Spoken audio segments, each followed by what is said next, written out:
que já receberam, não é os pedidos de autorização. Então, agora, oficialmente, 21 de maio de 2021, boa tarde a todos. Estamos em mais uma reunião ordinária do Getratec, Grupo de Pesquisas, Trabalho e Tecnologia, vinculado à PUC e ao CNPq. Estamos aqui hoje para uma reunião com pauta um pouco diferenciada.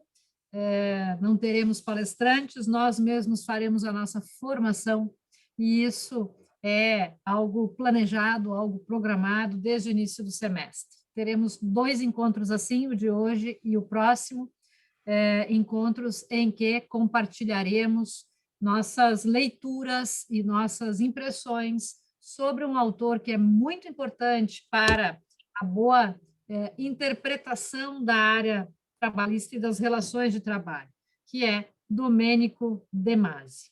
Domenico De Masi é um sociólogo italiano, pessoa de grande entusiasmo pelo Brasil e pela cultura brasileira, nascido em 1º de fevereiro de 1938, tornou-se famoso por ter cunhado o conceito ócio criativo entre os grandes desejos da humanidade. Segundo ele, o ócio criativo, longe de ser negativo, é um fator que estimula a criatividade pessoal e que, agora acrescento eu, em tempos onde discutimos a possível substituição do humano pela máquina, se torna cada dia mais relevante. De Masi residiu em 3 cidades italianas, Nápoles, Milão e Roma.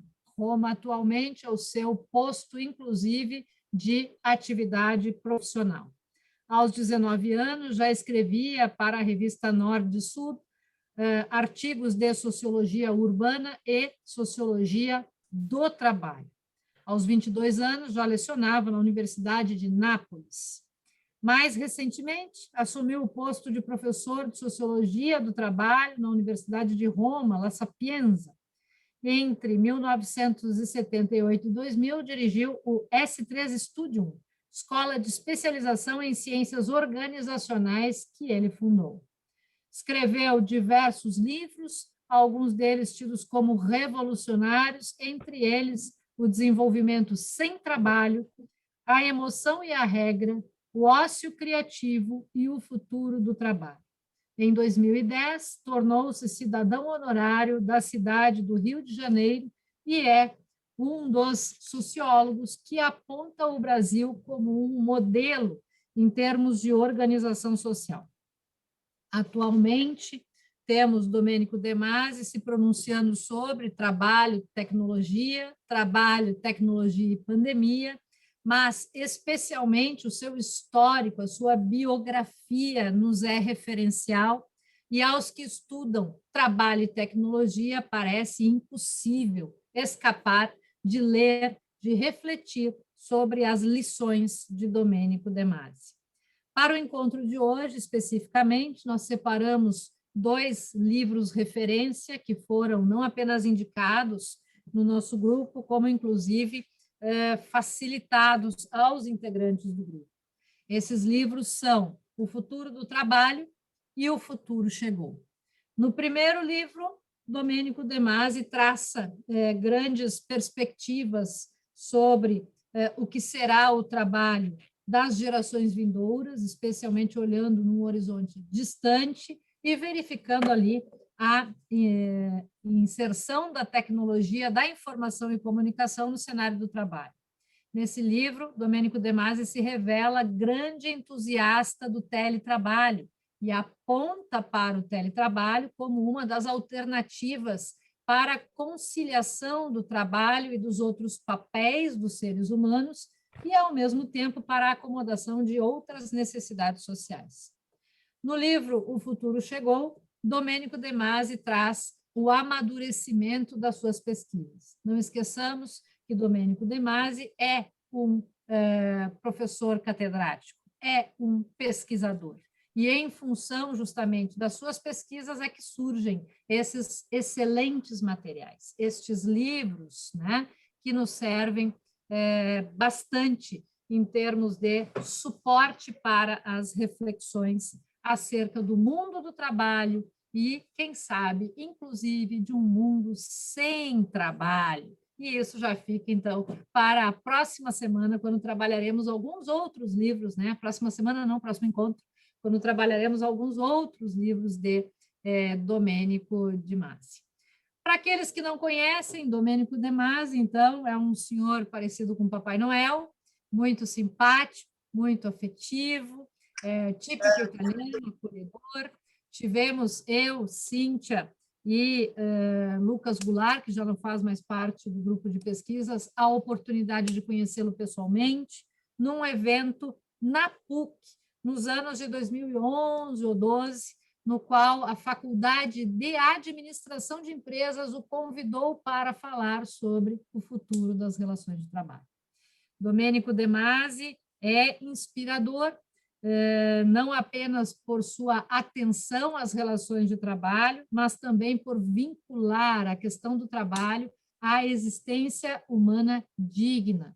E é por isso que ele chega hoje a ideias revolucionárias em que talvez, para que todos se mantenham trabalhando dignamente e estendendo o conceito, portanto, de dignidade para além do retorno salarial no fim do mês, fosse interessante que alguns trabalhassem de graça, pelo menos alguma parte do seu tempo, a fim de que todos pudessem trabalhar, uma vez que o trabalho, então, para longe de ser um sacrifício, é algo que dignifica, é algo que transforma, e assim deve ser.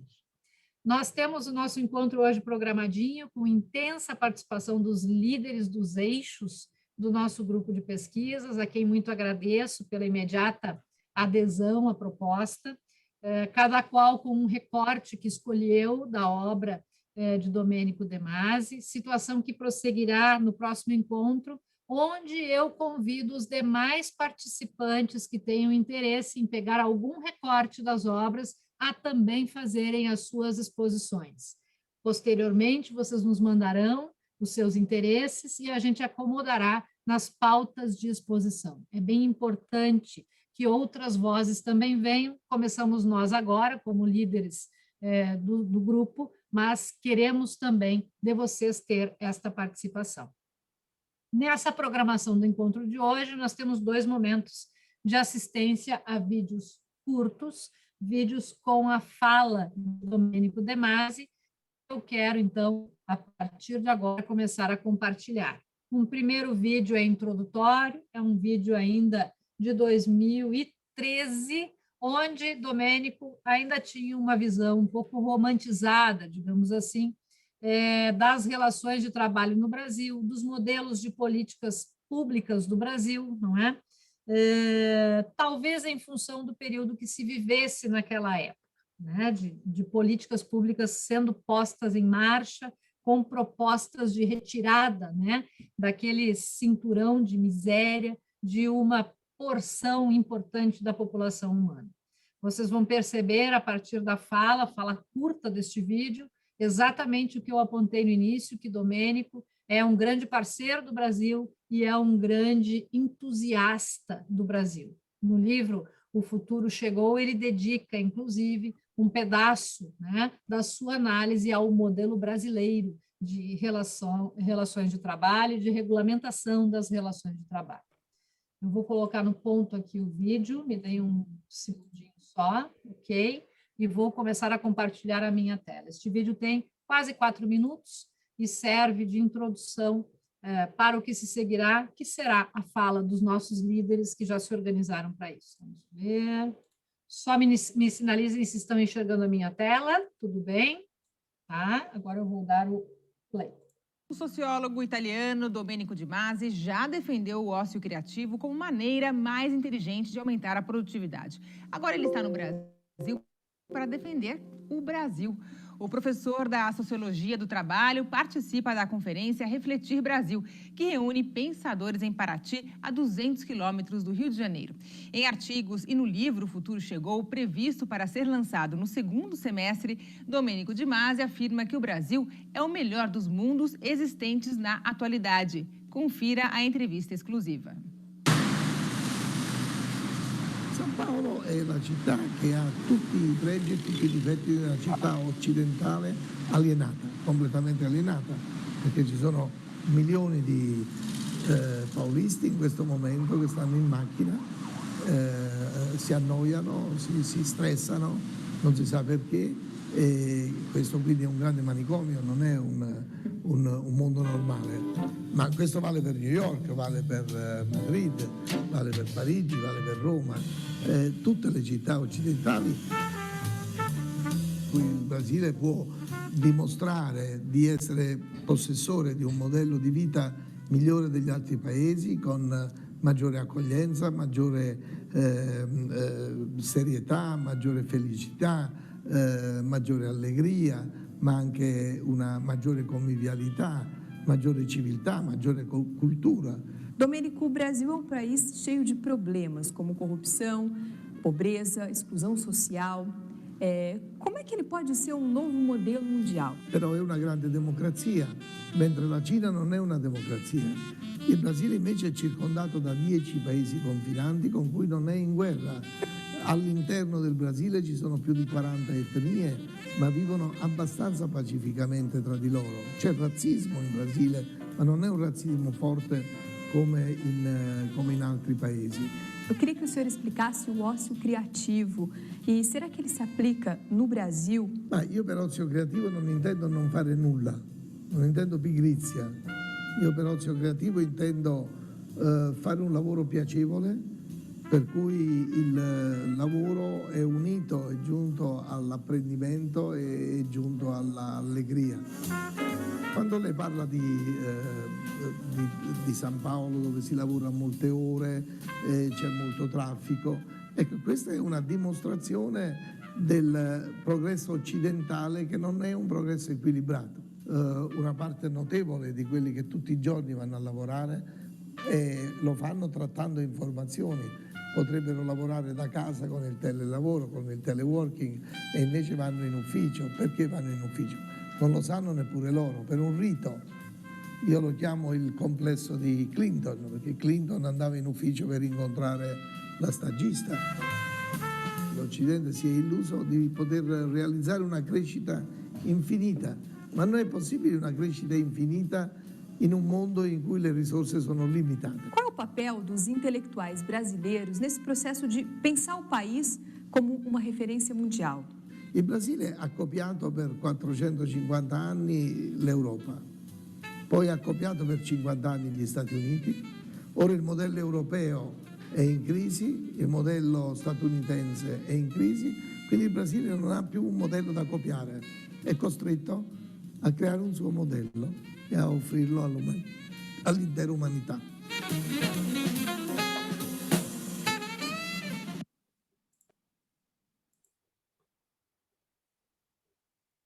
Muito bem. Pelo vídeo, que vocês percebem ser um pouco mais antigo, é evidente que Domênico De Masi gostava muito do Brasil e tem muitos posicionamentos críticos, opiniões que ele traz com bastante contundência, com relação aos modelos, com relação ao trabalho tradicional, não é? Com relação a uma série de questões. Para darmos continuidade aqui ao nosso encontro, nós vamos chamar, então, deixe-me ver se já está conosco, acho que ainda não, então podemos dar uma alteradinha, pessoal, na nossa ordem inicial. Sandro, podes começar a tua exposição, por favor? Sandro é nosso doutorando, líder do eixo, de um dos eixos do nosso grupo de pesquisas, e está exatamente pesquisando questões envolvendo as relações do trabalho e seu viés previdenciário como consequência. Na mira do Sandro está, inclusive, uma sociedade sem trabalho, o que torna, né, a fala do Sandro muito importante e muito interessante nesse nosso momento do encontro. Sandro, a palavra é tua. Bom, boa tarde. A ideia aqui, até eu estava relendo o livro O Futuro do Trabalho agora, nessa última semana, e me chamou a atenção que tem várias coisas que eu estava escrevendo na minha tese e que não estava necessariamente referindo com o livro. Eu acho que eram coisas que eu já tinha apreendido anteriormente e estava colocando lá e talvez nem sabia exatamente de onde estava vindo. Agora eu reli, eu disse, pois é, daí não foi uma coisa tirada do acaso, foi por essas leituras prévias, né? E é interessante, e até fazendo já o jogo com outro livro que a gente está trabalhando, que é O Futuro Chegou, me parece, assim, o Domênico De Masi, eu acho que o Futuro Chegou, ele faz um complemento, vamos dizer assim, para algumas ideias que ele coloca no Futuro do Trabalho. Eu estou apontando aqui que eu estou com o Kindle, que é o Futuro do Trabalho, e o Físico do Futuro Chegou. Então, os dois aqui. Porque a ideia, quando ele escreve o Futuro do Trabalho, ele está pensando, me parece, analisando aquela sociedade, ou a nossa sociedade, que é aquele modelo capitalista industrial e aquela colocação do trabalho como um centro de toda a existência, né? Entra até aquela questão da identificação pelo trabalho, né? A própria, e até aquele exemplo que a gente acaba brincando sempre, a gente pergunta quem você é e a pessoa responde com a sua profissão. Então, o ser da pessoa é o trabalho, é a atividade que ele exerce. E a partir daí, considerando as questões de que o modelo capitalista ele está num nível de produção em que é possível aumentar a produção com a tecnologia sem necessariamente aumentar os postos de trabalho, a gente começa a ter uma situação em que o desemprego começa a aparecer, né? Isso, o livro Futuro do Trabalho, acho que é de 99, então é final do século passado, já temos aí em torno de uns 20 anos. E ali naquela ocasião ele já identifica situações de ausência desse trabalho e da necessidade que as pessoas vão ter de se relacionar de uma forma diferente com o trabalho, né? Então, assim, quando ele faz, aí depois, 15 anos depois, mais ou menos, O Futuro Chegou, é 2014, ele analisa os modelos de sociedade e aí fica bem claro me parece que a gente vê bem que o trabalho, na verdade, ele não é, como a gente muitas vezes pode levar a ter esse entendimento, de que seria uma coisa inerente à nossa organização social, como se fosse uma coisa que nasceu com a sociedade. Não, ele se insere dentro de um modelo, pelo menos o trabalho da nossa concepção, dentro de um modelo capitalista industrial, que é os modelos que ele analisa. Tanto que, assim, no Futuro Chegou, ele faz referência a modelo indiano, modelo chinês, japonês, aí modelo clássico, pegando o Mediterrâneo, Atenas, modelo hebraico, aí entra a parte católica, muçulmana, religião, né? Modelo protestante, modelo iluminista, e aí ele começa, e é nessa parte que começa a entrar o capitalismo também, e aí entra modelo liberal, industrial capitalista, socialista, que também tem um grande foco no trabalho, para identificar, então, que esse futuro, e aqui a gente vê como o capítulo 15 do Futuro Chegou, que é o modelo brasileiro, né? Como a gente mudou muito nos últimos 5 anos, 6 anos, né? De um modelo que e chamou a atenção coisas que, no vídeo do Domênico De Masi, ele falando que o racismo no Brasil não é tão forte, e a gente vê hoje uma notícia que em Porto Alegre pessoas estão sendo denunciadas por estarem vestidas como Ku Klux Klan e fazendo um enforcamento num protesto, numa manifestação pública, sabe? Então essa coisa do racismo que não havia, a gente está vendo acontecer hoje, né? Como a gente mudou na verdade, sim, o racismo sempre teve, né? Mas como ele começou a aparecer de novo, uma coisa que a gente achava que não tinha mais. Então, toda essa ideia de um futuro, uma nova relação, claro, que a gente tem que ter com o trabalho. E aí, um dos pontos interessantes é a possibilidade de desocupação, né? A possibilidade da pessoa ter a sua vida, ter as suas relações sociais, sem estar inserida nessa sociedade por meio do trabalho.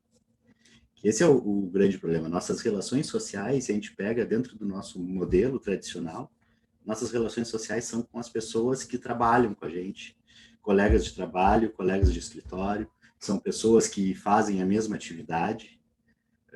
É difícil a gente ter relacionamentos fora dessa esfera de trabalho. E aí a necessidade, então, da gente saber viver sem o trabalho, né? Muito mais do que o dinheiro que ele nos proporciona, o rendimento, que é o tradicional, mas também saber existir sem essa função de trabalho. E aí eu acho que linka um pouco com o que a Carol vai trazer aqui para nós, o enfoque que ela vai trazer dessa questão do Domênico de Masi. Oi, Sandro, muito obrigada pela tua leitura. Muito bem. Carol, bem-vinda. Que bom que conseguiu conectar. Podes começar a falar a tua abordagem, já que é excelente também. A Carol já combinou conosco aí um recorte que vai ser maravilhoso para a gente continuar entendendo a obra de Masi e aplicando aos dias atuais e, quiçá, ao futuro. Boa tarde, professora Denise, boa tarde, colegas. Cheguei um pouquinho atrasada, peço desculpas, mas o que eu tenho para falar aqui do Domênico de Masi, na verdade, não é muita coisa e também não é, assim, uma abordagem muito densa, porque eu também estou conhecendo o autor agora, né? Tenho até esse livro dele, O Futuro do Trabalho, que eu comecei a ler, e que os colegas colocaram ali no grupo outras obras, né? E eu não tenho, assim, tanta familiaridade com o autor, mas me chamou a atenção do capítulo 19, que é o Aprender a Ficar Ocioso, que fala, assim, muito sobre essa questão do ócio criativo, né? E me parece que o Domênico de Masi, ele busca inspiração em um autor, em um jornalista francês, que é o Paul Lafargue, que ele era jornalista do L'Égalité. Ele escreveu um artigo em 1880, que tem um título até bem curioso, O Direito à Preguiça, né? E me parece assim que essa ideia de ócio criativo seria um ócio que faz criar, um ócio que faz pensar, e não é algo assim de não fazer nada, né? Seria um ócio criativo assistir um bom filme, escutar música, ter um bom momento com os amigos, com a família, né? E dali, então, se conseguir extrair ideias, extrair pensamentos, né? Conseguir pensar, né? Nesse sentido, eu acho que o ócio criativo, ele é fundamental, inclusive, para que as pessoas possam seguir trabalhando, né? E isso vai ao encontro da tese que tem sido desenvolvida, inclusive, pela professora Denise, da trabalhabilidade e da importância das soft skills, além das hard skills, né? E porque essa ideia que ainda é culturalmente muito aceita e valorizada, da pessoa que é workaholic, né? Cujo rendimento ele é avaliado pelo cronômetro, pelo ritmo, pela pressa, pela ânsia, né? Isso acaba gerando um certo contrassenso, porque me parece que em muitas atividades humanas o rendimento ele depende muito mais da criatividade, né? Do que da introspecção, né, do que das horas que são marcadas no relógio. Isso é inevitável, né? Essa lógica dessa atividade cronológica, cronometrada, isso pode acabar gerando improdutividade até, uma improdutividade no sentido da incapacidade de pensar, da incapacidade de criar, da incapacidade de agir de uma forma mais estratégica, né? Essa atuação, essa habilidade de atuação mais estratégica, né? Isso não tem como numa lógica cronometrada no relógio, né? Esse pensamento criativo que precisa, essa atuação estratégica que precisa desse ócio criativo, isso não combina com um ser humano que desenvolva atividades assim mais operárias, tarefeiras, né? No sentido dessa atividade, assim, de um fazedor de tarefas, né? Acho que essas coisas não combinam muito, né? E aí está o cultural gap, que é uma expressão que o Domênico De Masi utiliza, né? Esse cultural gap, né? Esse entendimento cultural, assim, acaba ceifando vítimas, né? Isso é bastante claro no Japão, né? Há uma expressão japonesa, inclusive, bastante conhecida, inclusive a morte pelo excesso de trabalho no Japão, ela é tão comum que lá eles têm um nome para isso que se chama karoshi, né? Não sei se essa expressão foi abordada no nosso grupo de pesquisas ou em um outro grupo, mas é a morte pelo excesso de trabalho, ela não é incomum no Japão, porque há uma questão cultural japonesa que valoriza esse tipo de trabalho, esse tipo de excesso de trabalho, né? E essa morte, ela é gerada geralmente por paradas cardiorrespiratórias, por acidentes vasculares cerebrais, né? E também muito comum o suicídio no Japão em razão do excesso de trabalho. Essa questão cultural que é muito bem aceita, ainda não só no Japão, mas me parece que é algo ainda muito bem aceito no mundo, né? Mas isso precisa ser enfrentado e precisa ser lido de uma forma mais diferenciada. Nesse mês, a OMS publicou um estudo em conjunto com a OIT, agora no mês de maio, que leva em consideração o excesso de trabalho no home office e alerta sobre os casos de doenças cardiorrespiratórias, sobre os casos de AVCs e sobre essa morte prematura que está acontecendo no ambiente de trabalho, né? E essas questões que vêm aumentando pelo excesso de horas, né? A Amália até comentou ali no nosso grupo que ela gostaria de falar um pouco sobre o trabalho da mulher, e isso lamentavelmente, sobre nós mulheres ainda há essa questão cultural de que para nós temos que dar conta da casa, dos filhos, né? Talvez aqui entre nós as coisas sejam um pouco mais diferentes, né? Temos aqui parceiros que nos ajudam mais, né? Mas, lamentavelmente, não é a realidade, né? Não é a grande realidade. Então, essa hiperconexão, esse tecnoestresse do home office, né? Isso precisa ser discutido e eu acredito que isso precisa, sem dúvida, constar nos programas de compliance trabalhista. E aqui eu faço gancho com o meu eixo de pesquisa. Nesse grupo, eu lidero o eixo de compliance trabalhista digital, e essas questões que envolvem a saúde, principalmente agora a saúde do teletrabalhador, isso a gente tem discutido bastante, temos feito bastante eventos sobre esse tema, né? E claro que essa mudança cultural a gente sabe que ela é bastante difícil de ser implementada, mas ela precisa ser enfrentada, são assuntos que a gente precisa discutir no ambiente acadêmico, na atividade nossa profissional, e pensar sempre de forma integrativa, numa abordagem assim mais transdisciplinar, né? Eu não quero mais ocupar tanto tempo, foi só um pouquinho daquilo que eu consegui ler ainda, né, do futuro do trabalho, né? Mas é uma leitura em andamento, eu estou gostando muito, assim, acho que vai ajudar bastante no meu eixo de pesquisa. Obrigada. Carol, muito obrigada. E a gente diz que ensaiou tudo, né, para fazer esse encontro, mas na verdade eu tenho um segredo para contar. Está sendo tudo no improviso e está saindo de maneira perfeita, porque a Carol deixou exatamente a bola picando para uma coisa que eu quero compartilhar com vocês agora. Aguardem aí que eu vou só compartilhar minha tela. E preparem-se para se enxergar neste vídeo. Já estão vendo aí? Ok? Tá.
Qual o futuro do trabalho? De que trabalho estamos falando? Qual o sentido do trabalho para cada um? Qual o impacto da tecnologia no cenário das relações de trabalho? O que é tecnologia? Emprego ou trabalho? Este é um vídeo contundente.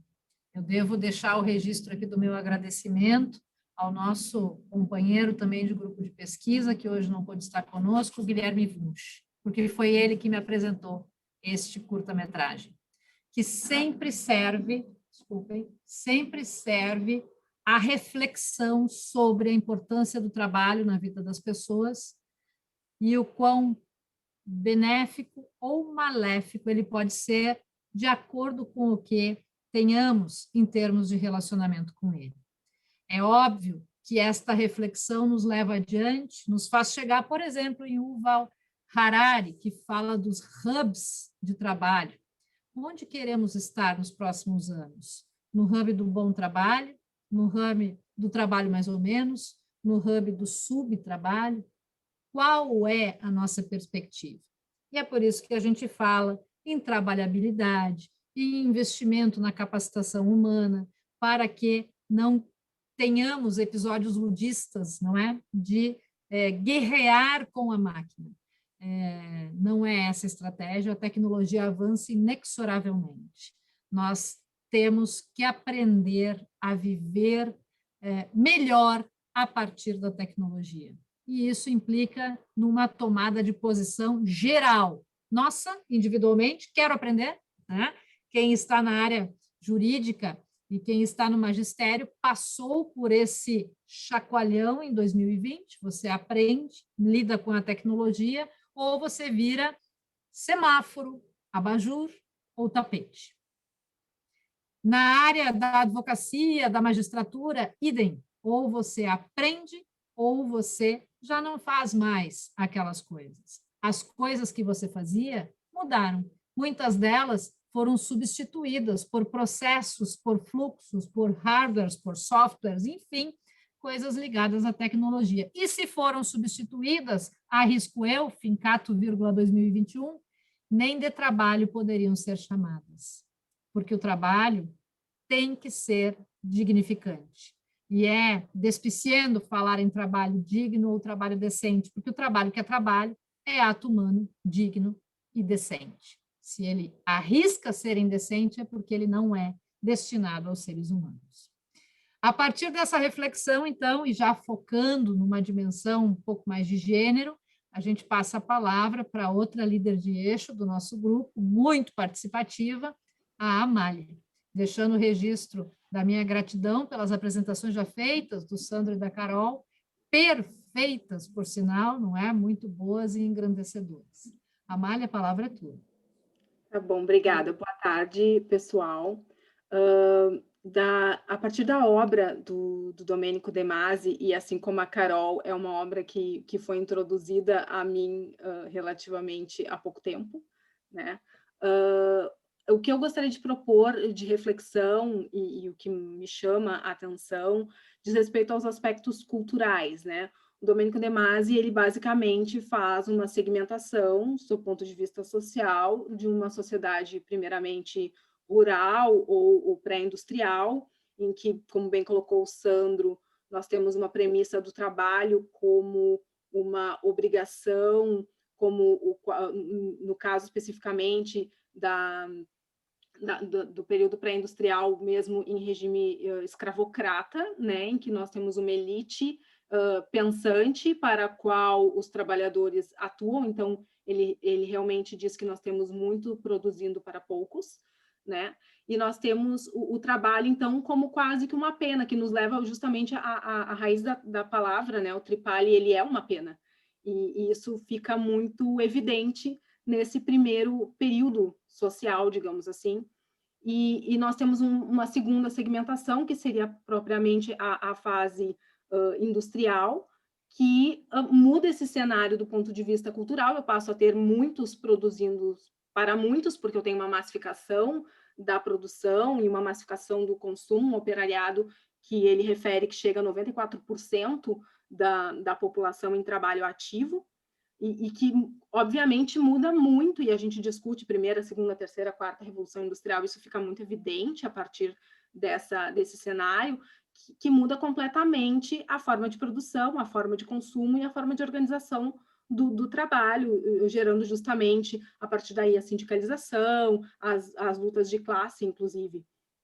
E ele fala, e aqui é onde eu pretendo me estender um pouquinho mais, da sociedade pós-industrial, então, que é essa sociedade que, à luz do crescimento tecnológico, à luz de uma alteração na dinâmica das relações de trabalho, vai sofrer, do ponto de vista cultural, uma troca absurda de paradigmas, né? Se nós pararmos para pensar a cultura, e aqui eu vou me arvorar basicamente na teoria do Oscar Chase, como um caldo, como uma teia social, né? Em que eu tenho diversos bens materiais e imateriais que são valorizados dentro de um determinado contexto geográfico, dentro de um determinado contexto temporal e histórico. Eu vou, a partir do momento em que a tecnologia ela desponta com inteligência artificial, lembrei inclusive da Carol, porque ele diz que a gente não vai ter privacidade no futuro, vai ser muito difícil que se tenha esse limite,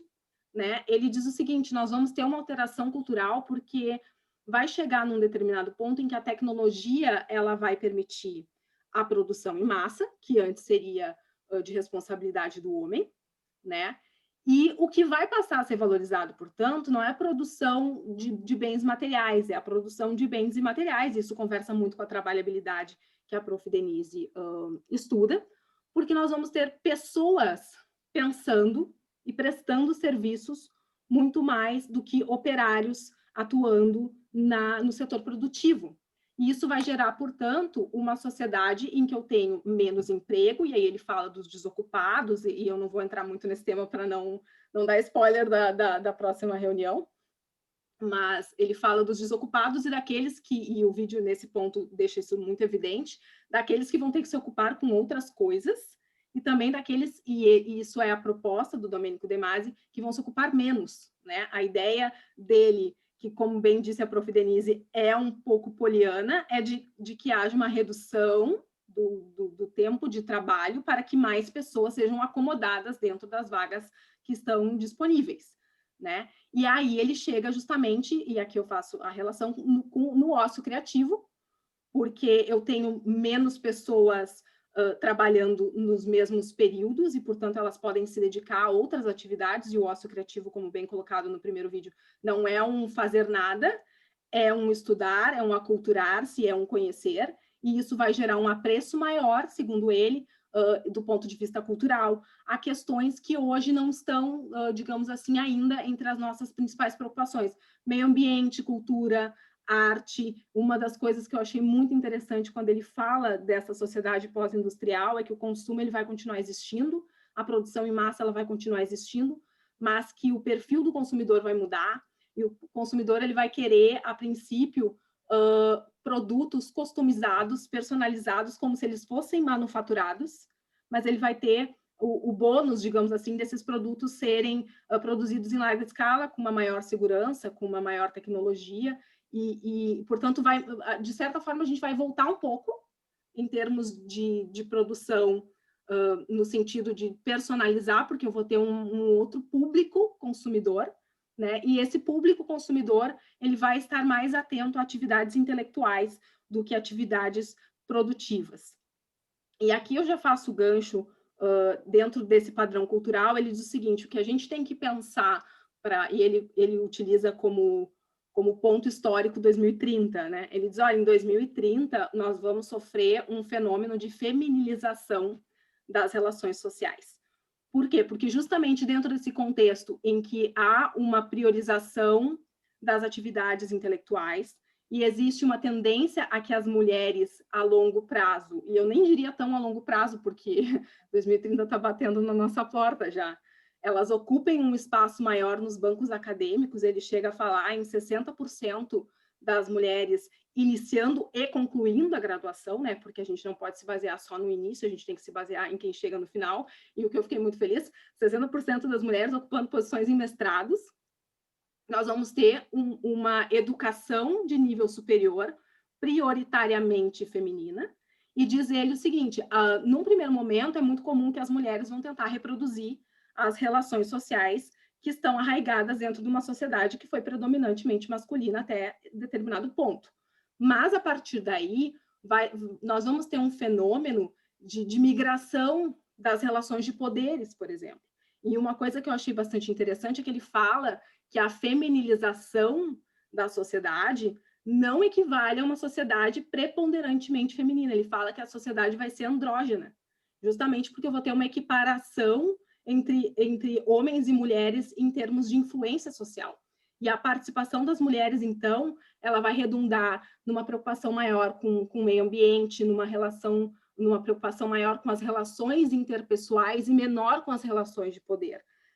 Vai haver, segundo Domênico De Masi, uma preocupação menor com ostentação, por exemplo, porque a visão feminina é uma visão de coexistência, uma visão de existência familiar, de saúde, de bem-estar, e que isso, então, chegaremos a um ponto em que isso vai se introjetar, obviamente, também dentro das relações de trabalho. E aqui eu não falo nem em relações de emprego, eu falo em relações de trabalho de um ponto de vista macro mesmo.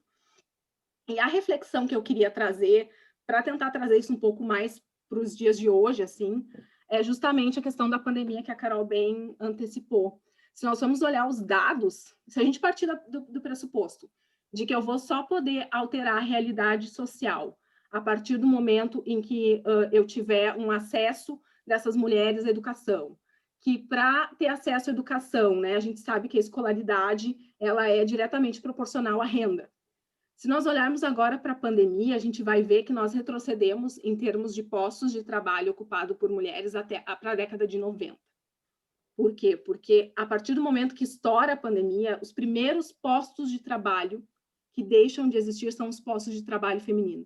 Alimentação, doméstica, cuidados e assim sucessivamente. Então, elas são afetadas num primeiro momento porque estão na linha de frente e são afetadas num segundo momento por uma questão reflexa, que é o fato de que alguém tem que ficar em casa para cuidar dos filhos e os dados mostram que não é só dos filhos, é de vizinho, é de genitor, é de família, não é só filho. Então, a gente tem mulheres desistindo de postos de trabalho que não teriam sido afetados em circunstâncias normais pela pandemia, porque elas têm que cuidar de outras pessoas. Isso nos coloca em passos muito atrás, dentro dessa perspectiva que o Domênico De Masi nos dá. Eu não consigo conciliar essa projeção dele com o impacto que a pandemia trouxe para nós, sobretudo no mercado brasileiro. A gente tem mulheres se afastando do mercado de trabalho, sabemos todos nós que não vai haver uma política pública de reinserção, porque mal e porcamente temos uma política pública de manutenção de emprego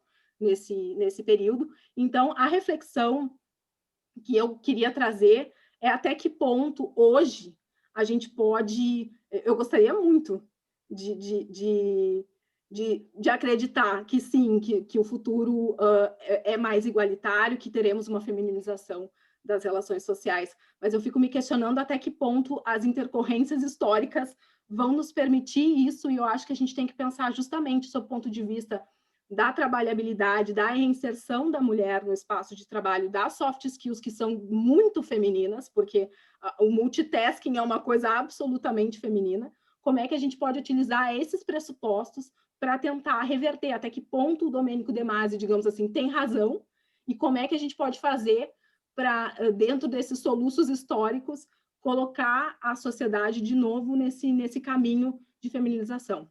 Obrigada, prof. Eu vou encerrar, porque senão não vou deixar ninguém falar mais. Excelente. Amália, muito obrigada também. Deixa eu fazer uma observação quanto à feminização. Mas, é claro. Nós temos aqui 22 pessoas na reunião, 17 mulheres e 5 homens. Tá feito e está dito, né? Muito bem, mas valorosos homens, né? Conosco aqui à 13h. Muito bem. Amália, muito obrigada. Prof, posso? Não sou eixo ali, mas eu estava falando com a Amália que eu ia fazer uma consideraçãozinha, até porque fui convocada, né? Trabalhabilidade, como é que eu não vou falar de trabalhabilidade? Eu estou lendo de novo o Ócio Criativo, e tem uma parte muito interessante que Domênico De Masi, ele fala que o trabalho é uma escolha de vida. Então, é interessante a gente relacionar, porque eu acho que ele vai muito além do que uns postos de emprego ou aquela coisa de contraprestação. Eu acho que é uma autorrealização pessoal. No momento que a gente encarna isso, no sentido amplo, a gente exerce, sim, o ócio criativo, porque a gente é feliz trabalhando. Então, se eu pudesse falar alguma coisinha hoje, seria mais nesse sentido. Obrigada, prof. Excelente. Trabalho é uma escolha de vida, não pode ser uma escolha que nos leva à morte.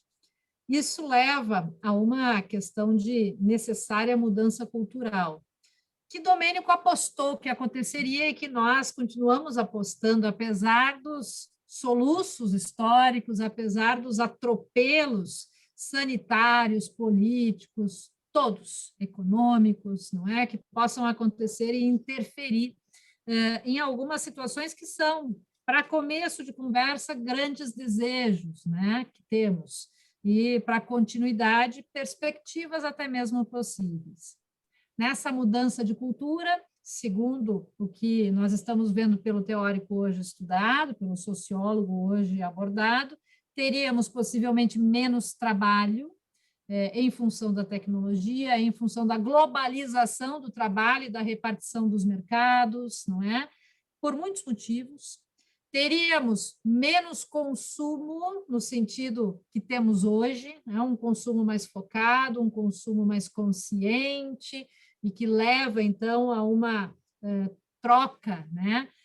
Importante de valores. Se hoje eu trabalho para consumir, talvez no futuro trabalhem os nossos descendentes para se autorrealizar, para viver, para se relacionar, e não necessariamente, né, para essa questão do consumo.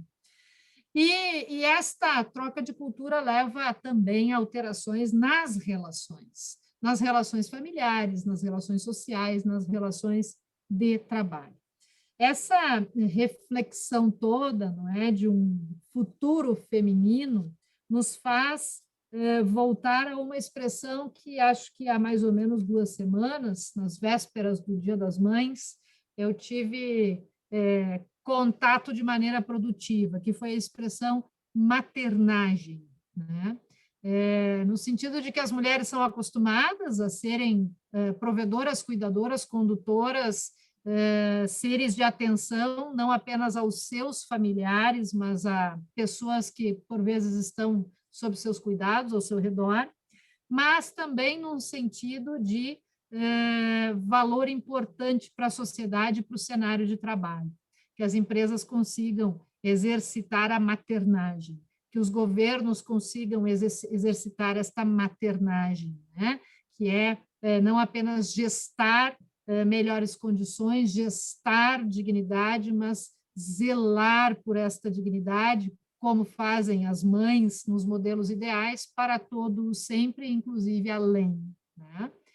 Então, nessa linha de raciocínio, de alterações e tal, a pandemia veio e gerou diversos momentos de dúvidas, diversos momentos de reflexão, e Domênico De Masi não passou ileso e foi entrevistado, e eu quero compartilhar com vocês agora o último vídeo da tarde, depois a gente abre para considerações gerais, né? Onde ele falou um pouquinho sobre isso, né? Sobre a pandemia, as relações de trabalho e, por consequência, porque fazem parte do cenário, as relações sociais. Vou compartilhar novamente a minha tela com vocês. Ok. Em conversa com Patrick Santos, o sociólogo e escritor italiano Domênico De Masi classifica a quarentena como uma guerra entre os homens. Acompanhe. Quais as principais transformações que veremos no mercado de trabalho pós-pandemia do coronavírus? As relações sociais vão sofrer mudanças profundas? O Estado voltará ou não a ser protagonista nas questões econômicas? No podcast 45 do Primeiro Tempo de hoje, eu conversei sobre estes e tantos outros assuntos com um sociólogo italiano, especialista no trabalho e um dos autores estrangeiros mais vendidos no Brasil, Domênico De Masi. Diretamente de Roma, onde cumpre a sua quarentena, ele falou também sobre a situação na Itália, um dos países mais afetados no mundo por conta da pandemia. Vamos ouvir um trecho da entrevista. Poi è arrivato il virus e in 4 settimane i telelavoratori sono diventati 11 milioni. Depois chegou o vírus e em 4 semanas o número de trabalhadores em home office subiu para 11 milhões. Mas, nesses 11 milhões, 100 mil são chefes, líderes das empresas. 100 mil líderes no universo de 11 milhões de trabalhadores. Por que, então, esses 100 mil líderes não começaram a fazer o uso do home office antes da chegada do coronavírus? Não avevano fatto il telelavoro prima del coronavirus. É que questo vírus ci sta insegnando tante cose. Que este vírus está nos ensinando muitas coisas, mas isso não significa que vamos aprender, já que o aprendizado não depende somente do professor, mas também do aluno. Espero que possamos aprender muitas coisas que este vírus está nos ensinando. Primeiramente, nos ensina que nós, seres humanos, somos estúpidos quando lutamos um contra o outro. Estamos vivendo uma quarentena de guerra e é um absurdo que tenhamos também uma guerra entre os homens, ao invés de todos juntos entrarem em guerra contra um inimigo comum. È assurdo che ci siano delle guerre di uomini contro uomini, mentre tutti gli uomini insieme hanno dei nemici comuni. Quali sono i nemici comuni dell'umanità? il virus è un nemico comune dell'umanità. Quais são esses inimigos da humanidade? O vírus é um inimigo comum da humanidade. O aquecimento global é um inimigo comum da humanidade. A ameaça nuclear é o inimigo comum da humanidade. As diferenças socioeconômicas são inimigos comuns da humanidade. Portanto, esse vírus nos ensina que, ao invés de nos combatermos mutuamente, deveríamos unir forças contra o inimigo comum. Tudo bem, então? Pessoal, então, assim, preciso muito agradecer aos líderes que toparam, né, apresentar trechos aí das suas leituras e expor as suas visões sobre a obra de Domênico De Masi. Preciso muito agradecer a todos os que estão aqui também hoje nesta reunião, acompanhando e fazendo esse movimento de reflexão conjunta. É tempo de pensarmos sobre o trabalho em si, as relações de trabalho, e nós fazemos uma suspensão, digamos assim, nesta reunião para continuar com este assunto no nosso próximo encontro. Só que continuaremos de maneira mais aprofundada, né?